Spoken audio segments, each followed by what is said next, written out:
Hi, fifth graders. Here we are going to learn in this video how to write a deposit slip. A deposit means you're taking money that you have been given, either actual money, cash like this, dollar bills, $20 bills, $10 bills, that sort of money. That's called cash.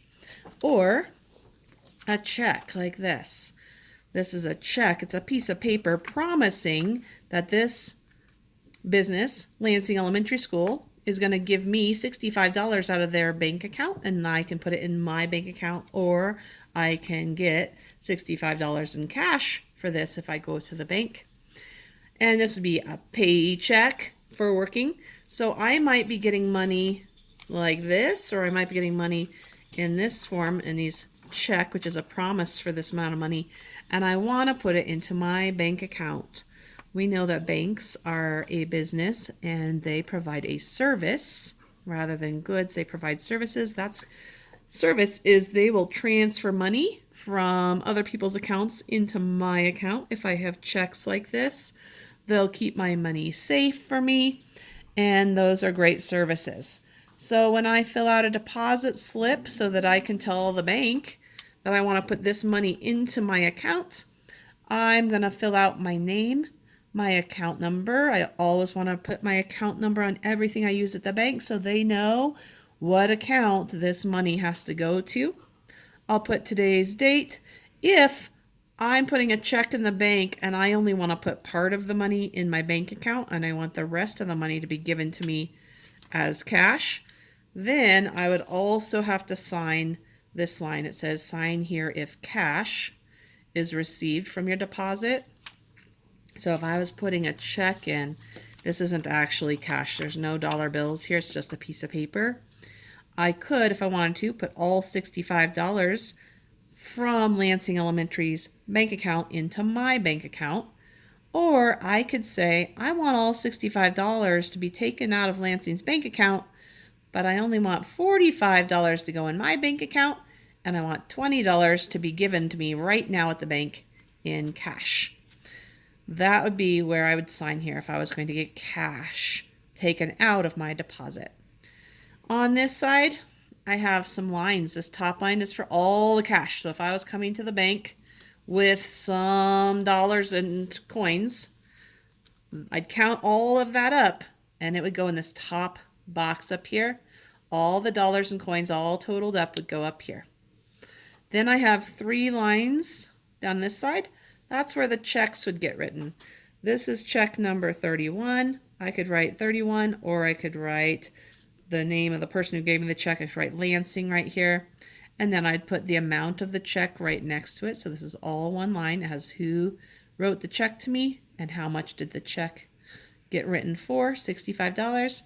If I had more than one check, I could put one check here, the next check here. 3 checks can fit onto one deposit slip. I only have one row for dollars and cents because I would just add it all together. I don't need more than one line for that. If I had a lot of dollars like this, I would add them all up into one total, and I would put the sum right here. Then I would add up all the amounts for my checks, all of the cash that I have. I would add it up. If I have extra checks, some deposit slips, they'll have more lines on the back. This one doesn't because it's a practice one, but real ones might have extra lines on the back for you to write more than 3 checks in here, especially if you have a business and you get a lot of checks. You'll probably be filling up a lot of lines. Just 3 won't be enough for you. So then you'd add up all the checks and all the dollars and all the coins that you were going to put in the bank. You'd have to have your whole pile with all the checks and money here for the bank. You'd write that total right here. It's called the subtotal because it might not be the actual amount that goes into the bank account. If I was putting this $65 in, I would say my subtotal is $65, but here's where I might say, I don't want to put all of it in the bank though. I want to get $20 in cash from the bank. So I would put my less cash received. That means take out this amount of cash from the total I'm putting in. So if I put 65 and I decide I want $20 back in cash before the rest of it goes in my bank account, I would put the $20 here where it says less cash received. Received means that's what I'm getting. Less just means to take it away from the money that's going in the bank account.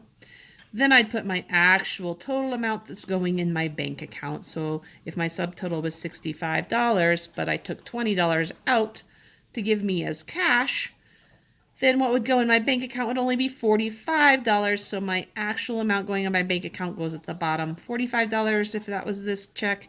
And then the bank would hand me $20 for my cash. And remember, if I'm getting cash, I have to sign here with my fancy signature to show I'm promising that yes, I do want cash taken out of my check amount before the rest goes into my bank account. So let's look at a practice problem. You'll have a sheet of these to practice with. It has 3 different deposit slips. In real life, these are all just separate like this, but this is a practice sheet. And we have a bank scenario up here. I wrote this one. It says we're going to deposit $125.50 in cash. That means I have a big pile of cash here, and it all adds up to $125.50. I also have 2 checks like this. So I have 2 checks with me. One check is check number 18. It's for my salary. That's another way of saying my paycheck. And I have $250.00 for that check. And I have another check, another imaginary check. It's check number 27. It's for my tutoring job when I tutor people and teach them things they want to learn about. And that check is written to me for $50.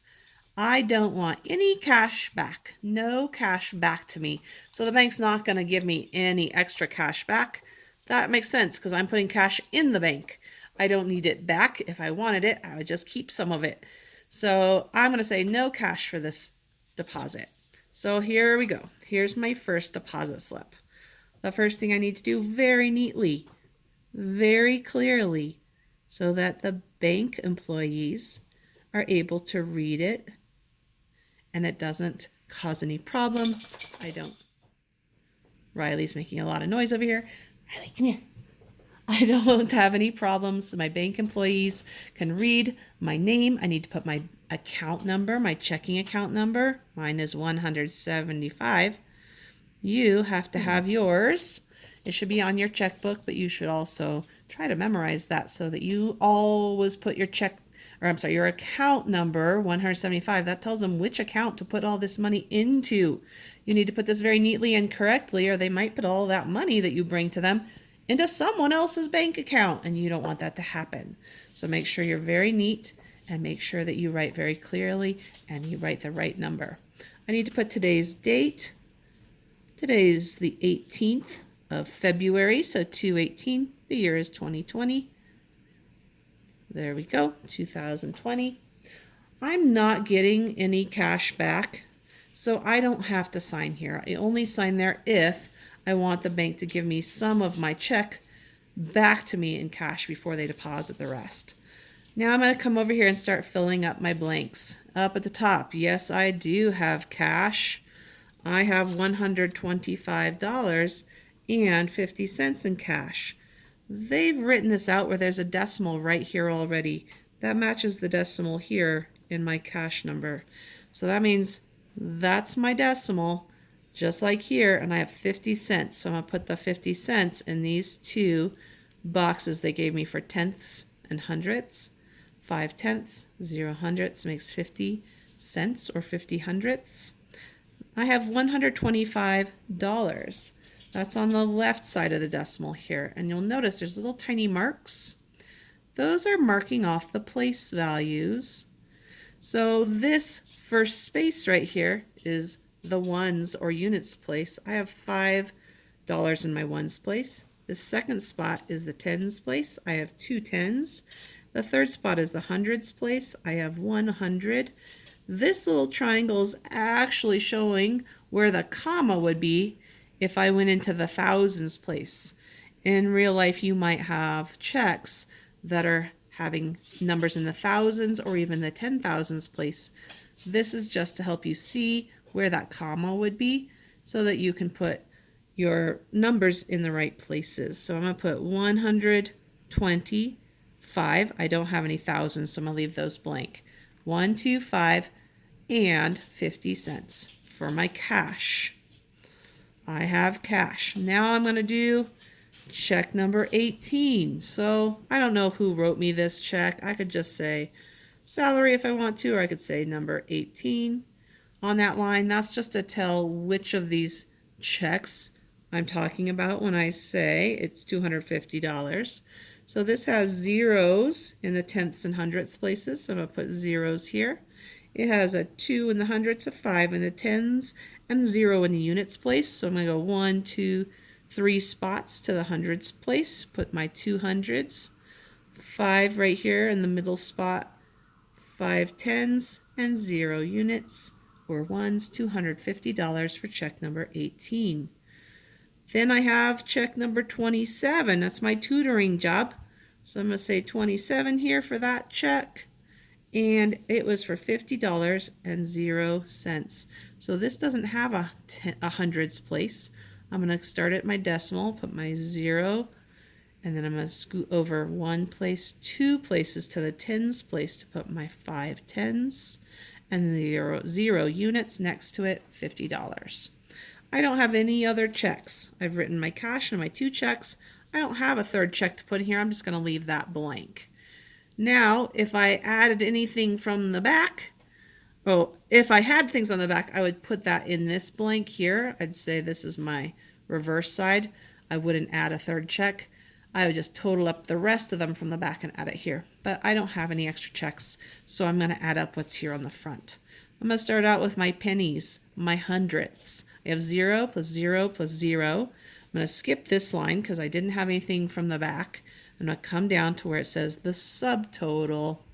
My pennies is going to be 0. It's okay to use a calculator on this if you want to make sure you're being really accurate.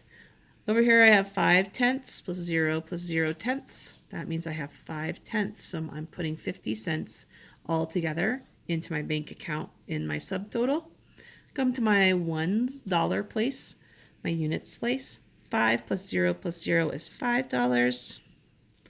5 units, 5 $1 bills. Here's my tens. 5 plus 5 is 10 tens. 11 tens, 12 tens.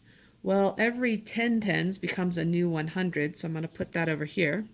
And there's 2 extra tens after I took those 10 over and rebundled them. So I'm going to put the 2 extras down here. I rebundled those other 10 of my tens into a new 100. So here I have 200 plus 100 is 300, plus 1 is 400. So the total amount that I'm bringing into the bank with me today, when I come up to the window, I'm going to be holding $125.50 in cash. I'm going to be holding 2 checks, and all that together will add up to $425.50. Now here says less cash received. Less means just to take away the cash I want to receive or get. On my scenario, it says no cash back. I don't want any. So if I don't want any, I could put 0, or I could just put a line. That's what I usually do at the bank. I just put a big line there. I don't want any cash back at all. So this $425.50 is going into my bank account. None of it's getting taken away. So I'm just going to bring it down to my final line, because this is the line that tells me this is going in my bank account. ACCT is a short way to write account. So I have 50 cents going into my bank account. I have 5 ones, so it goes in the first space. I have 2 tens, it goes in the second space over to the left. I have 4 hundreds. I don't have any thousands. So my total amount that I'm putting in my bank account from this deposit is $425.50. I would walk up to the window with this deposit slip, like this one, except all filled out. I'd have all my checks, like this one, with me. I'd have all my cash with me. I would hand the person at the bank all my cash and checks with my filled out deposit slip, and it would look like this, and they would count everything up, make sure I did my math right, and then they would say, great, $425.50. is going into your bank account. We're going to do one more just to look at another scenario. This one says we're going to get a deposit, so we're going to put money into our bank account. We're not going to bring any cash to the bank today. So this time I don't have any cash like this to bring to the bank. All I have are 2 checks. I have check number 31, my paycheck for $65. Oh, it's this one right here. There it is, $65. And I have another one, which I didn't make a copy of, 139, check number 139, for lawn mowing for $27. So I have 2 checks and no cash going into the bank. And this time, instead of all of that money going in my bank account, I want $20 of it to be taken out and handed to me as cash for me to take and put in my pocket, and then the leftover I want to put in my bank account. Starting with my name again, very neatly, so that my bank employee that works with me can read it and knows exactly which account to put it in. Again, my bank account number, very, very neat. Some of us in 5th grade get a little sloppy with our numbers.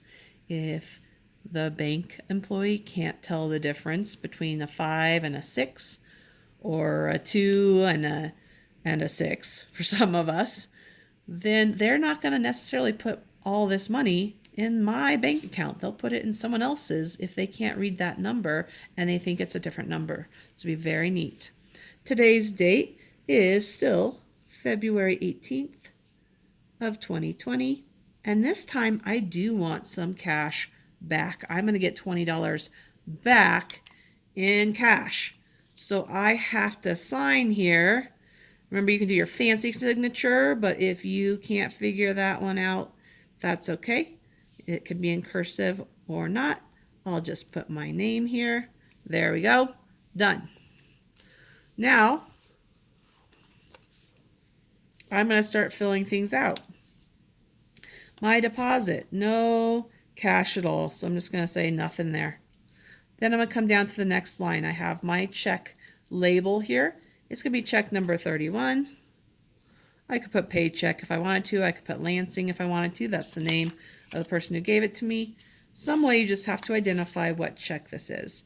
I chose to put check number 31 because that's what it is. Really quick and easy. It's $65. So I'm going to come over here. I'm going to put the cents over here. I have no extra pennies on that check. I have a tens place and a ones place. So I'm going to use this first spot and the second place for my tens and ones. 65. Then I'm done with that check. I'm going to go down to the next row here. I have to put another check for lawn mowing. It's going to be check number 139. I could put that there. I could put the name of whoever wrote the check there. Just some way to identify the check, especially if I have a big pile of checks.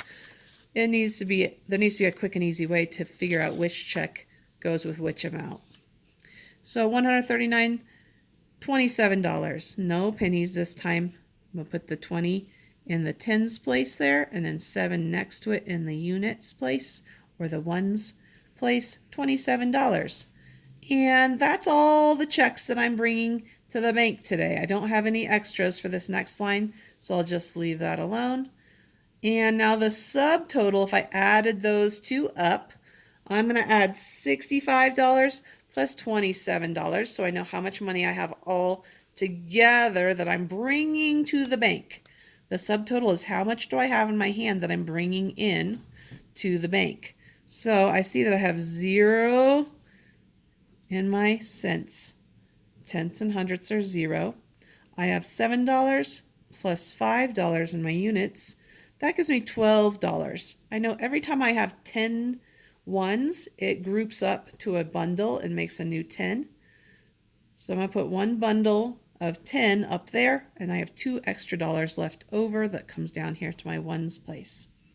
Then in my tens place, I have 6 10 bundles plus 2 10 bundles makes 8, plus one more bundle that I moved over when my ones column filled up. So I have 9 bundles. I have $92 altogether in my hand in checks, not real dollars, but paper promises for $92. But that's not what I want to put in my bank account. I want the bank to give me $20 out of it right away, not put it into my bank account.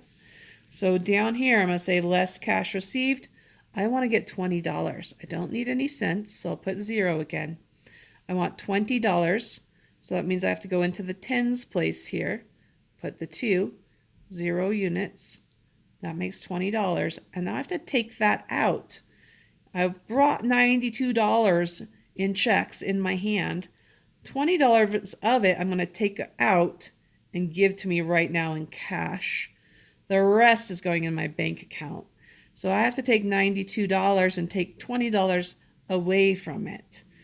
So $90 take away $20 is $70.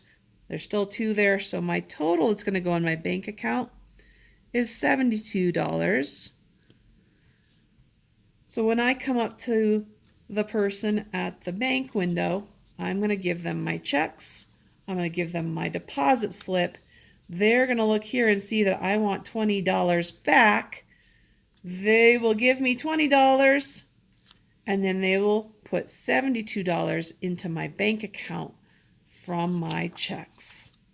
And that's the way we fill out our deposit slips.